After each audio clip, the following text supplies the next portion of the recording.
Junior आहेत माझे Lokesh Patil sir, ते ICLS मध्ये त्यांचा कॉल आला. ते पण होते फॉरेस्ट मेन्सला बरं. आणि इंटरव्ह्यूला. तर त्यांचा कॉल आला. अरे म्हणला काँग्रॅच्युलेशन्स. क्या बात है! तर म्हणजे मी एकदम शॉकमध्ये होतो कारण की एकतर मी सकाळी झोपेत होतो. तर त्याला म्हणलं, "अरे उगाच चेष्टा करतोय का? हं. आज तर सॅटर्डे, आज कसलं काँग्रॅच्युलेशन्स?" तर म्हणला, "नाही रिझल्ट आलाय." त्याला म्हणलं, "थांब मला विश्वास नाहीये, मला बघू दे." मी चेक करतो आधी. हां, मी चेक करतो. मग मी बघितलं. ग्रुप्सवरती टेलिग्रामवरती PDF आली होती आणि ऑल इंडिया रँक 13 असं लिहून आलं होतं प्रांजल चोपडे नाव.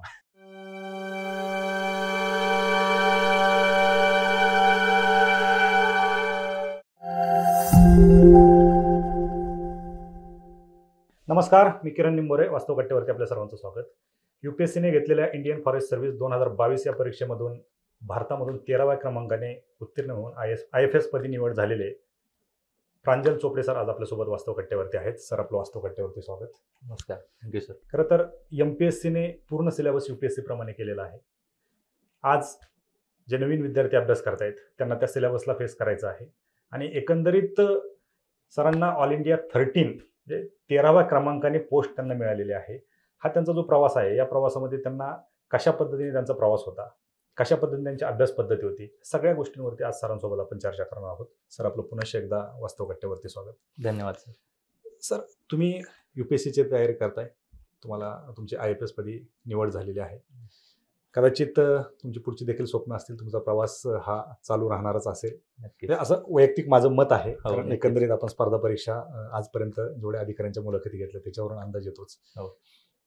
काय नेमकं तुम्ही इंजिनियर आहात, तुमचं COEP सारख्या कॉलेजमधून ENTC झालेलं आहे. एक चांगल्या पगाराची नोकरी मिळेल ह्या अपेक्षेनेच तुम्ही COEP कॉलेजमध्ये पाय ठेवला असेल. नक्कीच. काय नेमकं तुम्ही इंजिनियर झालात आणि स्पर्धा परीक्षेकडे वळात, तर रिझन काय या क्षेत्रात आलात तुम्ही? पहिली गोष्ट म्हणजे सर, मी जसे नॉर्मली लोक स्वप्न बघतात लहानपणी की मला स्पर्धा परीक्षेची तयारी करायची आहे, तसे काही स्वप्न नव्हतं माझं. मी तयारीला उशिरा लागलो. मी 1 वर्ष तुम्ही जसं म्हणलं तसं प्रायव्हेट कंपनीमध्ये जॉब केला. पुण्यामध्ये विप्रोमध्ये होतो मी. आणि त्यानंतर मला असं जाणवलं की अरे आपलं इथं मन रमत नाही आहे. आपण ह्याच्यापेक्षा जास्त पोटेन्शियलनी काम करू शकतो. ह्याच्यापेक्षा जास्त पोटेन्शियलनी अभ्यास करू शकतो अजून पण. आणि मग मी स्पर्धा परीक्षेकडे वळलो 1 वर्षाच्या प्रिपरेशननंतर. आणि मेन मोटिव्हेशन हेच होतं की ॲक्च्युली माझा एक कझिन भाऊ आहे, अजिंक्य येळे, ते BDO दौंडला सध्या. बरं. तर त्यांचं नुकतंच सिलेक्शन झालेलं 2016 साली. तर ते एक इन्स्पिरेशन होते. अजून माझे चुलते आहेत. आमची ॲक्च्युली जॉइंट फॅमिली आहे. ते डॉक्टर आहेत. तर मग त्यांनी खूप इन्स्पायर केलं या गोष्टीमध्ये की तू तयारी करू शकतो आणि केलं पाहिजेस. आणि मग पुढे जाऊन मग आपल्या पण एक डोक्यात विचार असतो की आपण पण समाजासाठी काहीतरी करू शकतो, ज्यावेळेस आपण सर्व्हिसमध्ये येतो. तर ते पण एक मोटिव्हेशन होतं. ज्यावेळेस तुम्ही सुरुवात केली, येस. अशी भीती नव्हती? कारण तुम्ही सांगितलं तुम्ही जॉब करत होता. बरोबर. कधी भीती वाटली नाही की आपण जॉब तर सोडतोय आणि अशा क्षेत्रात आपण पाय ठेवतोय की जे अनिश्चित आहे. बरोबर. तुम्ही येताय खरं, परंतु तुम्ही 100% सांगू शकत नाही. हां, कॉन्फिडन्स असतो, राईट. मिळू शकतं हे माहिती असतं, परंतु बरोबर. मिळेलच याची शाश्वती कुणीच देऊ शकत नाही. अशी बरोबर. भीती नव्हती कधी? भीती नक्कीच होती प्रिपरेशन स्टार्ट करताना. मला आठवतंय की ज्यावेळेस मी प्रिपरेशन स्टार्ट करणार होतो, त्यावेळेस खूप लोकांसोबत बोललेलो. माझ्या कझिन भावासोबत तर बोललोच होतो. घरी पण आमची खूप चर्चा झाली होती याच्यावरती. तर मला असं वाटतं की सगळ्यात पहिला विचार हा आलेला की फिअर ऑफ फेल्युअर किती ठेवायचं? कारण की काही जरी करणार असेल आपण, म्हणजे समजा प्रायव्हेट कंपनीत जरी जॉब करणार असेल, तरी तिथं ह्या पद्धतीचं फिअर असतं की अरे आपला जॉब आज आहे, उद्या नाही. तर मग कुठेतरी फिअरला फेस करावं लागतं आणि त्याच्या पुढं जावं लागतं माणसाला. तर तोच विचार केला मी की आपण फिअरला फेस करू आणि आपले जे ॲस्पिरेशन्स आहेत त्यासाठी आपण तेवढी फाईट तर दिलीच पाहिजे. आणि याच्यातून मग प्रिपरेशन स्टार्ट केलं. पण हे फिअर कमी करण्यासाठी मी असं ठरवलेलं की आपण एक 4 ते 5 वर्ष देऊ शकतो आपल्या प्रिपरेशनला. आणि हा पिरियड डिफाईन्ड असेल, तर मग आपण मग पुढचं प्लॅन बी, प्लॅन सी कडे वळू शकतो. आणि मग थोडंसं एक कन्फर्मेशन येऊन जातं की अरे मी फेल जरी झालो तरी I have something to fall on. बरोबर. येस. नाही, मी प्लॅन बी वरती तुमच्याकडे मुलाखतीच्या शेवटी येणारच आहे. Yes, yes. तत्पूर्वी मला एक सांगा की ज्यावेळेस आता तुम्ही अभ्यासाला तर नोकरी सोडून आलात, COEP सारख्या कॉलेजमधून हे केलंय. तुमची पार्श्वभूमी अशी आहे की तुम्हाला घरामध्ये सगळे अधिकारी होते. बरोबर. तरी असं घरून विरोध झाला नाही का, की इंजिनिअरिंग केलंय, एवढा खर्च केलाय, हुशार आहात, चांगल्या पगाराची नोकरी प्रायव्हेटमध्ये पण मिळू शकते. बरोबर. शेवटी अंतिम उद्देश बऱ्याच जणांचं पैसा असतो. बरोबर. आर्थिक उदरनिर्वाह आपल्याला जिथून होईल त्या ठिकाणी आपण माणूस रुळतो. काय असा विरोध झाला नाही तुम्हाला? काही प्रमाणात सुरुवातीला विरोध झाला. पण मग बऱ्याच वेळा विरोध होतो, तो बऱ्याच वेळा पालकांकडूनच असतो, की त्यांचं असं म्हणणं असतं, की "अरे, एवढं स्टेबल जॉब असेल, तर तू जॉब सोडून का जातोय अशा अनिश्चित क्षेत्रामध्ये?" पण मग त्यांना पण ज्यावेळेस आपलं पोटेन्शियल माहिती असतं, की अरे, आपला मुलगा, आपला पुतण्या ही पर्टिक्युलर गोष्ट करू शकतो आणि त्याच्यात ॲट इंटिग्रिटी आहे, की तो गिव्हन टाईम त्याला जो आहे, तो बरोबर ठिकाणी यूज करेल. तर त्यावेळेस हा विरोध थोड्या दिवसानंतर मावळतो असं मला वाटतं. म्हणजे असा माझा एक्सपिरियन्स पण होता. बरं. सुरुवातीला झालं असं नाही, असं नाही. पण ओके. मग इव्हेंच्युअली ज्यावेळेस माझी डायरेक्शन सेट होत गेली, त्यावेळेस मग उलट पालकांनीच मला म्हणले, की "तू दिल्लीला जा उलट, इथं प्रिपरेशन करण्यापेक्षा 1 वर्ष तिथं आपण क्लास वगैरे लावू." त्यांनीच मग सगळी मदत केली. ओके. म्हणजे तुम्ही क्लाससाठी दिल्लीला गेले होते. हो. मला एक सांगा, आता तुम्ही अभ्यासाला सुरुवात केली. खरी सुरुवात कशी केली पाहिजे विद्यार्थ्यांनी? आता तुम्हाला तुमच्या पालकांनी सांगितलं, की दिल्लीला जा. म्हणजे खरंच यू-पी-एस-सीची तयारी करायची असेल तर दिल्लीलाच गेलं पाहिजेत का? हं, किंवा म्हणजे बऱ्याच विद्यार्थ्यांची ती भीती असते. विद्यार्थ्यांना विचारलं कधी तर तुम्ही यू-पी-एस-सीची तयारी का करत नाही? दिल्लीला जावं लागतं, तिथं क्लास लावावा लागतो. ठीक आहे, जातात, तुम्ही तिकडे गेले, तुम्ही आज बरोबर. अधिकारी आहात. पण दिल्लीलाच गेलं पाहिजेत का? क्लास लावलाच पाहिजेत का? किंवा कशा पद्धतीने नवीन विद्यार्थ्यांनी सुरुवात केली पाहिजे? तर जो तुमचा पहिला प्रश्न आहे, की ज्याच्यामध्ये विद्यार्थ्यांनी क्लास लावलाच पाहिजे का? तर त्याचं उत्तर असं आहे माझ्याकडे, की क्लास लावा अथवा नका लावू. सिलेक्शन व्हायचं असेल, तर तुमचं होणारच आहे. त्यात काय म्हणजे दुमत नाहीच आहे. पण त्यात कसं आहे, की मी ज्यावेळेस स्टार्ट करत होतो माझं प्रिपरेशन, त्यावेळेस माझ्याकडे 2 ऑप्शन होते, की क्लास लावायचा किंवा नाही लावायचा. तर मी माझ्या भावाला, त्याचे काही मित्र आहेत यू-पी-एस-सी क्लिअर झालेले ह्याच्यातले, आय-आर-एस वगैरे आहेत. तर त्यांना पण बोललो मी. तर त्यांचं म्हणणं असं असं आलं, की "तू क्लास नाही लावला तरी चालेल, काही फरक नाही पडत. पण जर तुला क्लास लावायचाच असेल, तर दिल्लीला जा." आणि आत्ताची परिस्थिती बरीच बदलली आहे. त्यावेळेस ऑनलाईन क्लासेस वगैरे अवेलेबल नसायचे. तर आत्ता खूप ऑनलाईन फॅसिलिटी डेव्हलप झालेल्या आहेत. तर आत्ताचे जे विद्यार्थी प्रिपेअर करणार आहेत, त्यांना माझा हाच सल्ला असेल, की जर तुमची आर्थिक परिस्थिती चांगली असेल आणि तुम्ही जर अफोर्ड करू शकत असाल जाणं दिल्लीला, तर नक्की जावा. 1 वर्षासाठी जावा, असं मी सांगेन. जास्त वर्ष राहण्यात पण एवढा पॉइंट नाही, कारण की तिथली वेदर आपल्याला एवढी जमत नाही. खाणं-पिणं बाहेरचं जमत नाही एवढं. त्यामुळे मग डिसिजन थोडा विचार करून घेतला पाहिजे. आणि जर आर्थिक परिस्थिती नसेल, तर सेल्फ स्टडीवरती पण यू-पी-एस-सी सारखी परीक्षा क्लिअर होऊ शकते. असे बरेच मित्र आहेत माझे. आशिष पाटील सर यावेळेस आय-पी-एस झाले 2022च्या परीक्षेमध्ये. तर असे बरेच मित्र आहेत ज्यांनी क्लास न लावता पण क्लिअर केली म्हणजे परीक्षा. असं नाही, की बऱ्याच मुलांच्या मनामध्ये ती भीती असते किंवा ते त्या यू-पी-एस-सीकडे वळत नाहीत, कारण दिल्लीलाच जावं लागतं. म्हणजे हा लावला जातो, हां. तर तो तुम्ही काढून टाकला. Yes, yes, yes. निश्चितच. मला एक सांगा, आता आज तुम्ही ऑल इंडिया रँक 13 आज आय-एफ-एस आहात. काय कशा पद्धतीने तुमचा हा प्रवास होता याच्यातला? अभ्यासातला प्रवास कसा होता? अभ्यासातला प्रवास सांगायचा झालं तर मी 2018 ते 19ला जॉब केला आणि मग 19ला ज्यावेळेस मी पहिल्यांदा दिल्लीला गेलो, तर मला आठवतंय मी वाजीराम एंड रवी त्या संस्थेमध्ये ॲडमिशन घेतलं होतं जी-एससाठी आणि ऑप्शनल माझं पी-एस-आय-आर असल्यामुळे मी शुभ्रा रंजन मॅडमकडे पी-एस-आय-आरचा क्लास करत होतो. तर पहिले 4-5 महिने खूप अडचणीचे ठरले. कारण की असं असतं की आपण कॉलेजमध्ये जनरली हसल करायची जी आपली कॅपॅसिटी असते ना, ती 12वी पर्यंत असते, की बरोबर. आपण खूप अभ्यास करतो, जे घासणं म्हणतो आपण. तर ते कमी होऊन जाते कॉलेजमध्ये. आपल्याला कसं 2-3 दिवसाचा अभ्यासाची सवय असते. तर ती कमी होऊन गेलेली माझी. त्यामुळे ते 4-5 महिने मला सिटिंग वाढवायलाच खूप एफर्ट्स घ्यावे लागले. ते सिटिंग अवर्स वाढले ज्यावेळेस माझे, त्यानंतर मग जरा गोष्टी सुरळीत झाल्या. दुसरी गोष्ट अशी झाली, की मी ॲक्चुअली पहिल्या प्रिलिम्सला एवढं प्रिपेअर्ड नव्हतोच. बरं. पण जसं आपण म्हणतो, की कोविड वेव्ह जी आहे, ती खूप लोकांसाठी खूप अनफॉर्च्युनेट होती. पण काही अँगलनी माझ्यासाठी ती फॉर्च्युनेट होती. कारण की प्रिलिम्सची एक्झाम पुढे गेली होती त्या ओके. निमित्ताने. तर 3 महिन्याचा एक्स्ट्रा टाईम भेटला 2020च्या प्रिलिम्सला आम्हाला. त्यामुळेच खरं ॲक्चुअली माझं तिथं प्रिलिम्सचं चांगलं प्रिपरेशन झालं आणि त्यामुळेच मी सबसिक्वेंट प्रिलिम्स पास होऊ शकलो. म्हणजे पहिलीच प्रिलिम होती तुमची? हां, पहिलीच प्रिलिम पास झालो होतो मी. मग मेन्स आली. तर मेन्सच्या वेळेस असा प्रॉब्लेम होता, की ॲज सच पेपर्स लिहिले नव्हते आम्ही कधी. आन्सर रायटिंग खूप चांगल्या पद्धतीने केलं नव्हतं. मी आणि जे आशिष पाटील सर आहेत IPS, तर आम्ही सोबत प्रिपरेशन करायचो. कॉलवरती वगैरे बोलत असायचो.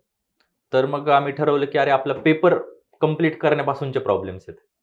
जे बेसिक असतं तुम्हाला जर मेन्स क्वालिफाय करायचे असेल तर. तर त्याच्यावरती आम्ही जास्त फोकस केला आणि पहिली मेन्स दिली आम्ही. पहिल्या मेन्सनंतर आम्ही खूप खुश होतो, कारण आपले ॲटलीस्ट पेपर तरी कंप्लीट झालेत.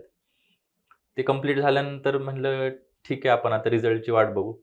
असे होप्स तर काही नव्हते, कारण की त्या मानाने परीक्षा आपण फर्स्ट अटेम्प्ट एवढी चांगली नव्हती गेली. जस्ट पेपर कंप्लीट करून आलो होतो.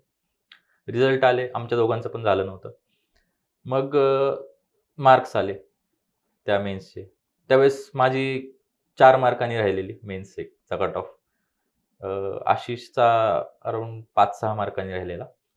तर अशी परिस्थिती मग आम्हाला एक ती कॉन्फिडन्स देऊन गेली, की आपण कमी प्रिपेअर्ड असून पण जर आपण 4 ते 5 मार्कांनी कट ऑफ मिस करत असू मेन्सचा, तर मग आपण नक्कीच पुढच्या अटेम्प्टमध्ये चांगल्या पद्धतीने परफॉर्म करू. मग 2021चा अटेम्प्ट आला. मग त्यावेळेस कोविड कमी झाली होती. मग आम्ही पुण्यात आलो. बरं. त्यावेळेस ज्ञानप्रबोधिनीच्या लायब्ररीमध्ये आम्ही ॲडमिशन घेतलं. विवेक कुलकर्णी सर असतात तिथं. तर त्यांनी आम्हाला मेन्ससाठी बऱ्याच चांगल्या पद्धतीने काय केलं पाहिजे चेंजेस, कारण की आमची दुसरी मेन्स होती सबसिक्वेंटली, आणि ते त्यांनी खूप चांगल्या पद्धतीने गाईड केलं आम्हाला. त्यासोबतच असं झालं की नोव्हेंबर महिन्यात मला कोविड झाला नेमका. कारण की घरी आयसोलेशनमध्ये राहून पहिल्यांदा कोविड वेव्ह नंतर आलो पुण्यात. तर मे बी तिथे इन्फेक्शन झालं असेल. आणि मग तिथे माझं एक अराउंड महिनाभर गेला. मी ॲडमिट होतो वगैरे. मग त्याच्यामध्ये लॉस झाला दुसऱ्या मेन्सचा. पण आशिषची त्यावेळेस पोस्ट निघाली. त्याला डायनिक्स सर्व्हिस भेटली होती. आणि त्यानंतर मग म्हणलं की ठीक आहे, आता हा अटेम्प्ट तर कोविडमध्ये गेला आपला, पण पुढच्या अटेम्प्टला आपण चांगल्या प्रकारे अभ्यास करू. दुसरं एक सांगायचं राहिलं की त्या अटेम्प्टला माझी फॉरेस्टची मेन्स पण होती 2021च्या अटेम्प्टला. तर फॉरेस्टच्या मेन्स वेळेस असं झालं की ती माझी पहिली फॉरेस्टची मेन्स होती. त्याला कमी टाईम होता त्यावर्षी. म्हणजे जनरली सिव्हिल सर्व्हिस मेन्स आणि फॉरेस्ट सर्व्हिस मेन्सच्या मध्ये अराउंड 60 दिवसांचा किंवा 2 महिन्यांचा गॅप असतो. तर त्यावर्षी तो गॅप कमी होता, कारण की कोविडमुळे सगळं टाईम टेबल बिघडलं होतं. तर तो आम्हाला 38 दिवस भेटलेला फक्त. तर त्या 38 दिवसांमधले माझे 5-7 दिवस तर मटेरियल गोळा करण्यात किंवा सिलेबस वगैरे समजून घेण्यातच जास्त गेले. मग मी सीनियर्सकडून वगैरे काही मटेरियल दिल्लीवरून ऑर्डर केलं आणि अभ्यास सुरू केला. पण ती पण फॉरेस्ट मेन्स एवढी काही चांगल्या पद्धतीने गेली नाही. ती नागपूरला द्यायला गेलो होतो आम्ही. पण मग रिझल्ट आला तिथं पण किती 15 मार्कांनी वगैरे कट ऑफ मिस झाला होता आणि त्या मानाने काहीच अभ्यास नव्हता. तर मग तो पण एक मी म्हणेल की कॉन्फिडन्स देणारा फॅक्टर होता. जे पहिल्या CSE मेन्सला झालं तेच पहिल्या फॉरेस्ट मेन्सला झालं. मग म्हणलं की ठीक आहे, फॉरेस्ट आणि सिव्हिल सर्व्हिसचा पण आपल्याला आहे कॉन्फिडन्स. तर तिसरा अटेम्प्ट परत आपण चांगल्या पद्धतीने देऊ. तिसरी प्रिलिम्स दिली. तिसरी प्रिलिम्स पण दोन्हीची क्लिअर झाली, सिव्हिल सर्व्हिसची आणि फॉरेस्ट सर्व्हिसची. मग त्यानंतर सर आम्ही सिव्हिल सर्व्हिस मेन्सचा म्हणलं आता ह्यावेळेस खूप चांगला अभ्यास करायचा आहे. म्हणजे असं फायनल अटेम्प्ट असल्यासारखं करू आपण आणि पोस्ट तर काढूच. तर मग खूप टेस्ट सीरीज सॉल्व्ह केल्या. व्हॅल्यू एडिशन म्हणतात, जे जे विद्यार्थ्यांच्या नेहमी डोक्यात असते की अरे व्हॅल्यू एडिशन करा. बरोबर. तर ते आम्ही केलं खूप चांगल्या पद्धतीने. एकत्र ग्रुप स्टडी वगैरे केला. पण सिव्हिल सर्व्हिसची मेन्स झाल्यानंतर एसएच्या पेपरची थोडी धाकधूक होती आणि तसंच झालं की एसएच्या पेपरमध्ये कमी मार्क्स आले.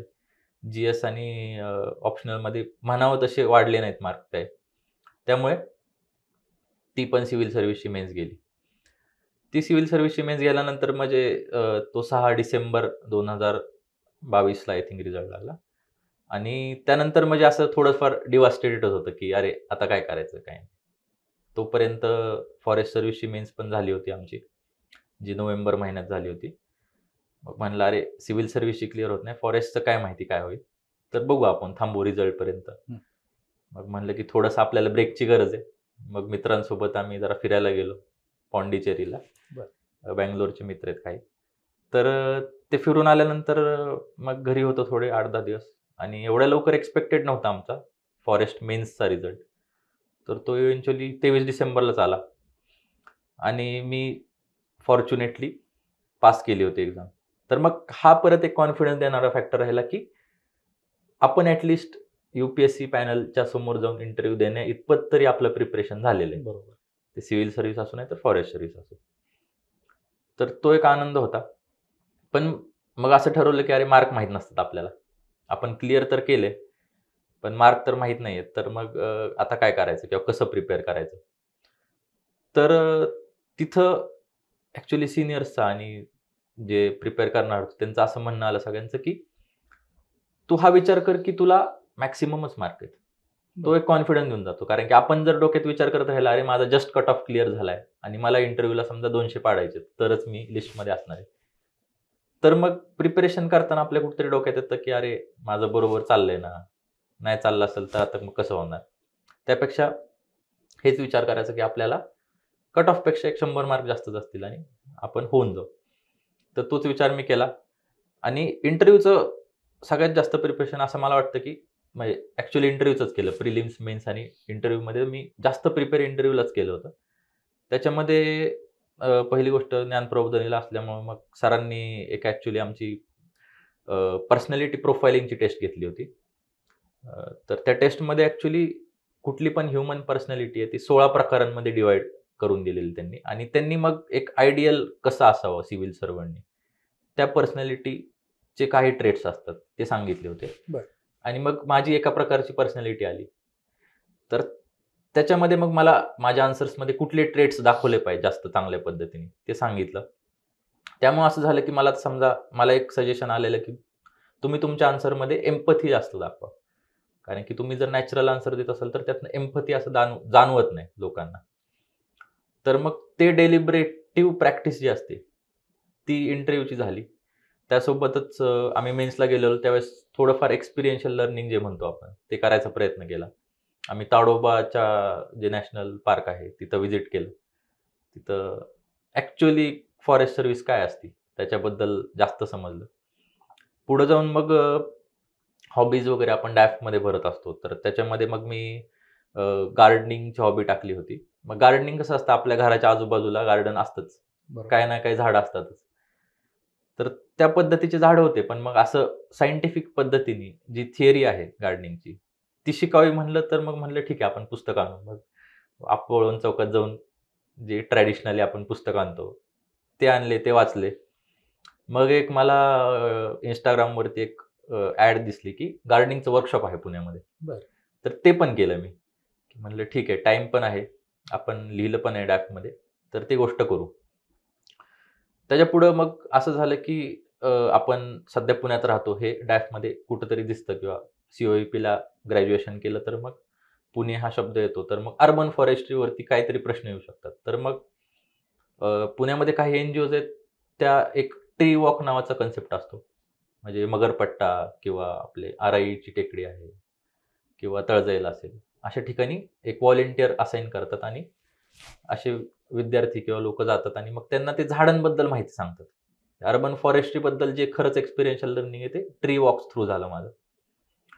आणि अशा पद्धतीने मी करत राहिलो. पुढं मग एक वेल्हा तालुका आहे आपल्या इथं पुण्यामध्ये.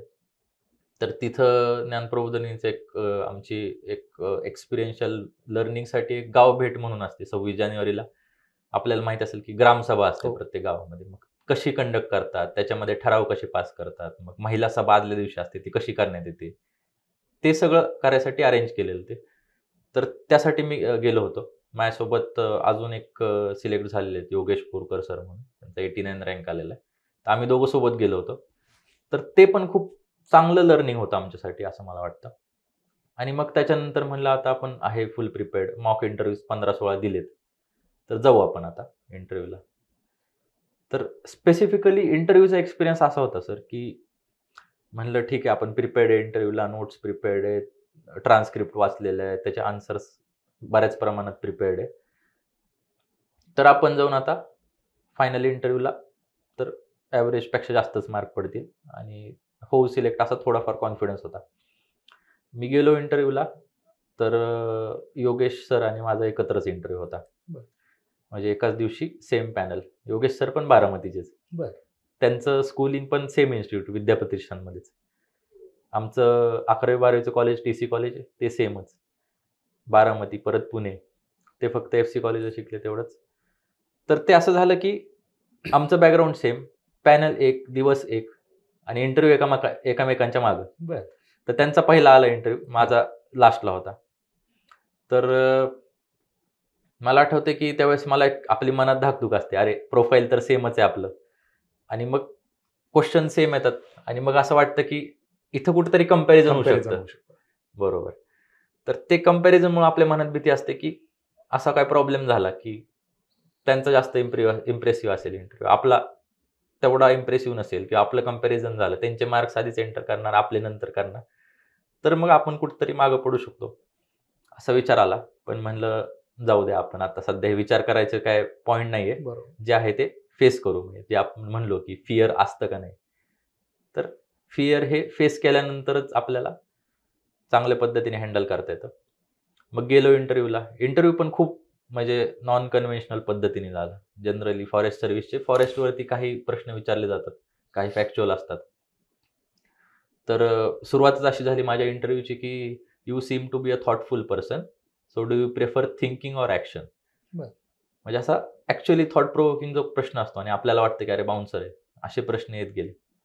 आणि मग मी त्याची उत्तरं देत गेलो, तर मग त्यातून अजून ट्रिकी प्रश्न येत गेले. तर मला असं वाटत होतं मी माझ्या ट्रॅपमध्ये अडकतोय का? पण मग इंटरव्ह्यू झाल्यावर माझा असं समज होता, की अरे आपला इंटरव्ह्यू तर खराब गेलेला आहे. मग बघू. मग योगेश सर होते बाहेर. त्यांना म्हणलं, "अरे काय बरोबर नाही गेलेला. जाऊ दे, आपण आता महाराष्ट्र सदनला जाऊन आपण नाश्ता तरी चांगला करू." बरं. तर तेवढा तरी आपला दिवस चांगला होईल. मग आलो तिथून दिल्लीत 1-2 दिवस राहिलो, फिरलो आणि मग रिटर्न आलो घरी. मग घरी त्यावेळेस म्हणजे जी 23ची प्रिलिम्स आहे, ती एक्झाम माझी क्लिअर झाली नव्हती. तर मग घरीच होतो. 1 महिनाभर. 8 जूनला इंटरव्ह्यू झाला. आणि त्यानंतर मग घरीच होतो. तर घरी नेहमी अशी धाकधूक असायची, अरे ही परीक्षा तर नाही आहे, मग असं ॲज सच करायला तर मेजर अभ्यास नाही आहे, पण बघू आता हे रिझल्टचं काय होतंय. तर ते रिझल्टची वाट बघण्यात आणि ह्यात सगळ्यातच ते दिवस गेले. आणि रिझल्टचा जो दिवस आहे 1 जुलै, त्या दिवशी ॲक्चुअली रिझल्ट एक्स्पेक्टेड नव्हता. तो सॅटर्डे होता. सॅटर्डेला आपल्याला माहीत असतं, UPSC भवन बंद असतं. बरोबर. तर ते ॲक्चुअली फ्रायडेला एक्स्पेक्टेड होता रिझल्ट, पण आलाच नाही. मग म्हणलं जाऊ दे आता मंडेला येईल. आणि आपल्याला माहिती आहे संडेला EPFOची एक्झाम होती 2 जुलैला. तर म्हणलं आता त्याला जावं लागेल. तर द्यायला जायचं म्हणजे म्हणलं ठीक आहे, आता प्रिपेअर तर काय केलं नाही, पण थोडंफार प्रिलिम्सचं जसं असतं तसंच असतं.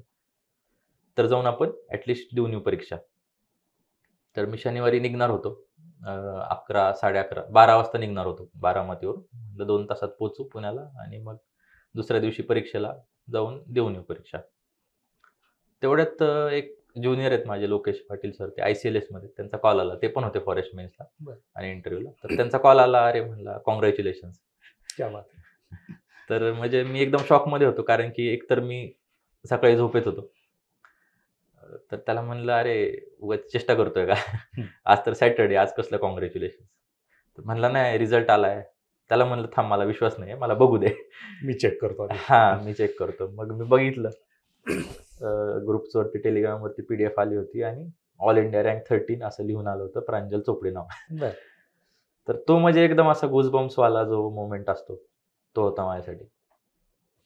त्यानंतर मग मी अ, पळत गेलो. घरी सगळ्यांना सांगितलं. आपल्याला सगळ्यांना माहिती आहे, असं इमोशनल मोमेंट असतो घरच्यांसाठी. बरोबर. 3-4 वर्षांच्या स्ट्रगल नंतर जेव्हा आपल्याला काहीतरी पोस्ट भेटलेली असते. आणि मग ऑल इंडिया रँक 13 मुळे तर मग अजूनच अशा गोष्टी वाढतात. तर मग पप्पा वगैरे शेतात असतात. सध्या रिटायर झालेत. ते माळेगाव सहकारी साखर कारखान्यामध्ये केमिस्ट होते. ते पण आले. सगळे नातेवाईक आहेत आजूबाजूला, इकडं-तिकडं राहिले. तर ते पण आले 1-2 तासामध्ये आणि मग ते एक सेलिब्रेशनचं मोमेंट सुरू झालं. तर बरोबर. अशी होती माझी टोटल जर्नी. मग त्या क्षणासाठी जे तुम्ही 3 वर्ष घालवले, त्याचं चीज झालं म्हणता येईल. Yes, yes. नक्कीच. आता तुम्ही 3 वर्ष 2-3 मेन्स दिल्या आणि शेवटी तुमच्याकडे अशी परिस्थिती होती की हा रिझल्ट सोडता तुमच्याकडे काहीच नव्हतं, कारण बरोबर. 2023ची प्रिलिम्स सुद्धा तुमच्याकडे नव्हती. बरोबर. तर अशा सिच्युएशनमधून ज्यावेळेस तुम्हाला पोस्ट भेटली, तो आनंद कुटुंबासाठी, तुमच्यासाठी आणि तुमच्या रिलेटिव्हसाठी निश्चितच मोठा असणार. असाच आनंद आता जे काही नवीन विद्यार्थी आहेत, यांच्या जीवनामध्ये येण्यासाठी आता पहा, MPSCने UPSC प्रमाणे पूर्ण सिलेबस आणलेला आहे 2025 पासून तो लागू बरोबर. होणार आहे. काय केलं पाहिजे त्या नवीन विद्यार्थ्यांनी? कशा पद्धतीने सुरुवात केली पाहिजे? कारण डिस्क्रिप्टिव्हला विद्यार्थी घाबरतायत. बरोबर. परंतु नवीन विद्यार्थ्यांपाशी तो आता ऑप्शन नाही राहिलेला. त्यांना बरोबर. करावंच लागेल. करावंच कशा लागेल. पद्धतीने सुरुवात केली पाहिजे त्यांनी? सुरुवात करताना मला असं वाटतं, की पहिले म्हणजे सिलेबस बदलला आहे. तर मग जे आपण ट्रॅडिशनली UPSCचं करतो, की NCERTच वाचणे. तर ते केलं पाहिजे. स्टार्ट तिथून केला तर मग एक बेस चांगला तयार होऊ शकतो. जर तुम्हाला क्लास लावायचा आहे, तर क्लास लावू शकता. नाही लावायचा तर बेसिक बुक्स मला वाटते सगळ्या टॉपर्सच्या चॅनल्सवरती किंवा अवेलेबल असतात. तशी काही अडचण नाही आहे, की माहितीच नाही असं कधीच होत नाही. Telegramवरती सफिशियंटली चॅनल्स अवेलेबल आहेत. सगळ्या ऑप्शनलचे टॉपर्स दरवर्षी त्यांचं मटेरियल अपलोड करत असतात. तर मटेरियलची कमी नाही आहे. तर त्यातनं चूज काय करायचं ते जास्त महत्त्वाचं आहे. आपल्याला सुटेबल काय आहे ते जास्त महत्त्वाचं आहे. तर विद्यार्थ्यांनी डेव्हिएट न होता किंवा जास्त प्रेशर न घेता, अरे आन्सर रायटिंग कसं करू? आता मी माझी परिस्थिती सांगतो, की मी स्वतः एवढं रायटिंगमध्ये चांगला नव्हतो कधी. फक्त अकॅडमिकली चांगलं होतं, पण जे रायटिंग स्किल असतं त्याच्यामध्ये चांगला नव्हतो. रायटिंग स्किल हे स्किल आहे. स्किल हे डेव्हलप करता येतं. त्याच्यामध्ये तुम्ही नंबर ऑफ अवर्स टाकले, त्याच्यामध्ये तुम्ही एफर्ट्स टाकले, तर ते डेव्हलप होतं विथ टाईम. तर हे नवीन विद्यार्थ्यांनी जास्त डेव्हलप करावं. बेसिक बुक वाचल्यानंतर तुम्ही जे टेस्ट सीरीज असतात, प्रिव्हियस इयर क्वेश्चन्स असतात, त्याच्यावरती फोकस केलं पाहिजे. सिलेबसला धरून जे काय आहे, त्याच्यावरती फोकस केलं पाहिजे. आणि मग तुम्ही पेपर ज्यावेळेस सॉल्व्ह करता, टेस्ट सीरीज सॉल्व्ह करता, त्यानंतर तुमची जी सेल्फ असेसमेंट आहे, म्हणजे सॉक्रेटिसचं एक महत्त्वाचं वाक्य आहे, की नो दाय सेल्फ. सेल्फ ॲनालिसिस हे खूप महत्त्वाचं आहे. स्वतःबद्दल माहिती करून घेणं. तर त्याच्यावरती विद्यार्थ्यांनी फोकस केला, तर मग ही सगळी गोष्टी एकदम सुरळीत होऊन जातात. अगदी बरोबर. तुम्ही मी सुरुवातीलाच तुम्ही प्लॅन बी वरती बोलले होते. बरोबर. मी तुम्हाला बोललो होतो मुलाखती शेवटी मी तुमच्या प्लॅन हो. बी कडे येणार आहे. काय आता तुमच्याकडे 2023 ची प्रिलिमही नव्हती बरोबर. आणि एवढा कॉन्फिडन्स नव्हता तुमचा, की हा रिझल्ट पण येईल. कारण तुमच्या इंटरव्ह्यूवर तेवढा कॉन्फिडन्स बरोबर, बरोबर. रिझल्ट आला. जर आला नसता, हां. काय होतं पुढचं फ्युचर काय होतं? हो. तर मग मी असा विचार करून ठेवलेला, की ठीक आहे आता आपलं गव्हर्नमेंट जे UPSCवाले जॉब्स आहेत, तर ते तर नाही होणार. आणि नेमकी 8 जूनला इंटरव्ह्यूला असल्यामुळे त्या दरम्यानच कधीतरी आपली MPSCची प्रिलिम्स पण झाली होती. तर ती पण दिली नव्हती मी. तर मग तो प्रश्न नव्हता. तर दुसरा एक ऑप्शन असा होता, की विद्यार्थी जे करतात, नाबार्डची एक्झाम देतात किंवा RBIची एक्झाम देतात. बरोबर. तो ॲक्चुअली प्लॅन बी होता. तर त्यासाठीच मी प्रिपेअर केलं असतं या वर्षभरात. आपल्याकडे आता तुम्ही जसं सांगितलं, की तुमचा प्लॅन बी हा देखील स्पर्धा परीक्षेतच होता. हो. आपल्या विद्यार्थ्यांकडे MPSCच्या विद्यार्थ्यांना ज्यावेळेस आपण बोलतो, की स्पर्धा परीक्षा म्हणजे MPSC. बरोबर. आपल्या MPSC महाराष्ट्रातल्या विद्यार्थ्यांना MPSC आणि UPSC याच्या व्यतिरिक्त खूप कमी विद्यार्थ्यांना बाकीच्या गोष्टी माहिती असतात. बरोबर. अगदी. आज तुम्ही सांगितलं, की तुमचा प्लॅन बी होता, नाबार्ड असेल, RBI असेल. बरोबर. परंतु आज MPSCचा विद्यार्थी बँकिंग असेल, SSC असेल, CGL असेल किंवा इतर स्पर्धा परीक्षा आहेत, हे माहितीच नाहीत. बरोबर. तुम्ही स्पर्धा परीक्षेला तुमचा प्लॅन बी केला. आज आपण MPSCच्या विद्यार्थ्यांना म्हटलं प्लॅन बी काय, तर त्यांचं फक्त प्लॅन बी हा व्यवसायच असतो. हो. इतर क्षेत्रामध्ये ह्याही गोष्टी विद्यार्थ्यांनी समजून घेतल्या. काय सांगाल तुम्ही विद्यार्थ्यांना? विद्यार्थ्यांना मी सांगेल, की परीक्षा खूप बदललेली आहे ॲक्चुअली. म्हणजे पोस्ट कोविड तर UPSC सिलेबस जरी बदलला नसला, तरी एक्झामचं स्वरूप जर बघितलं तुम्ही, क्वेश्चन्स बघितले, ते खूप बदललेले आहे. इंटरव्ह्यू खूप बदललेले आहेत. त्यांचे एक्स्पेक्टेशन वाढलेले आहेत.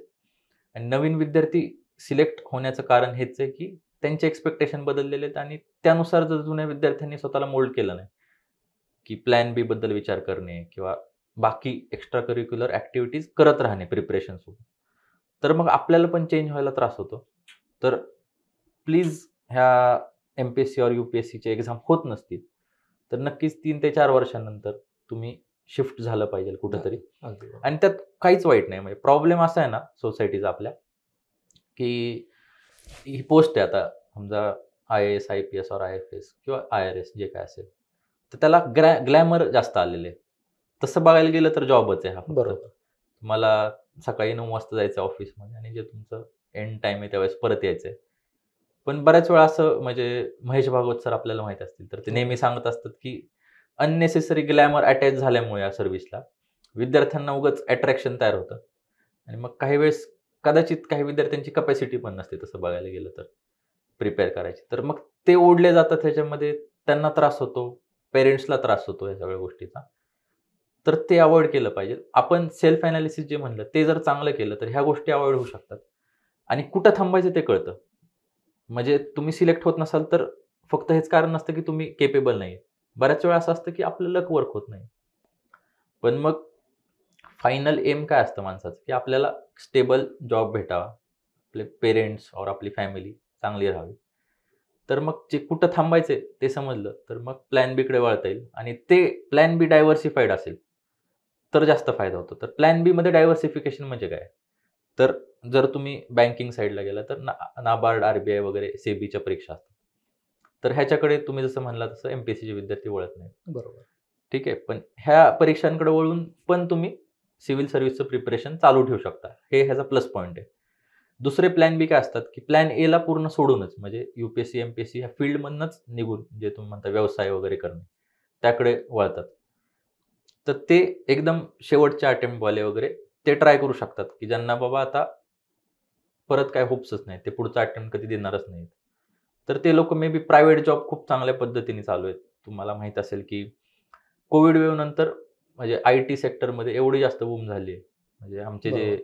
क्लासमेट्स वगैरे त्यांचे पॅकेजेस लिटरली 20-25 लाखांच्या वरती गेलेले आहेत सगळ्यांचे. तर तो पण खूप चांगला फील्ड आहे. त्याच्यामध्ये आणि एक स्टेबिलिटी आली आहे. जॉब सिक्युरिटीचा इश्यू आहेत. पण मग तुमचा परफॉर्मन्स चांगला असेल तर जॉब सिक्युरिटीचा इश्यू येत नाही. अगदी बरोबर. तर तिकडे पण वळलं पाहिजे असं वाटतं मला. निश्चितच. खरं तर सर आजच्या मुलाखतीमध्ये तुमचा प्रवास तर जाणून घ्यायचाच होता. परंतु त्या प्रवासासोबत तुम्ही विद्यार्थ्यांना जे बहुमूल्य मार्गदर्शन केलं आणि जे महत्त्वाचे सल्ले दिले आणि खरं तर एम-पी-एस-सी आणि यू-पी-एस-सी मधला हा जो फरक विद्यार्थ्यांपर्यंत पोहोचवला, बरोबर. निश्चित याचा विद्यार्थ्यांना फायदा होईल. आपण वास्तव कट्ट्यावरती आलात आणि त्या ह्या प्रेक्षक वर्गाशी संवाद साधला त्याबद्दल खूप खूप धन्यवाद. थँक्यू. Thank you sir.